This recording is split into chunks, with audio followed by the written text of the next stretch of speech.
শুরু করলেন। এবার অফ স্টাম্পের বাইরে ডাইভ করলেন।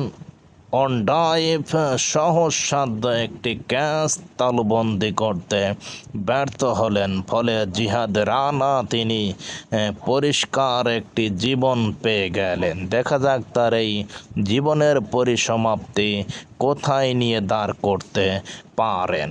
পরিষ্কার একটি সহজসাধ্য ক্যাচ কিন্তু ড্রপড হলো, তালবন্দি করতে ব্যর্থ হলেন। পরের বলটি নিয়ে রফিক দৌড় শুরু করলেন। এবারে ডাইভ করলেন, লফটেড অফ ড্রাইভ, বল চলে গেল সীমানার বাইরে। 4 রান, দৃষ্টিনন্দন 4-এর মার। এই 4টি যিনি মারলেন তিনি হলেন দানবীয় ব্যাটসম্যান মোহাম্মদ রিপন।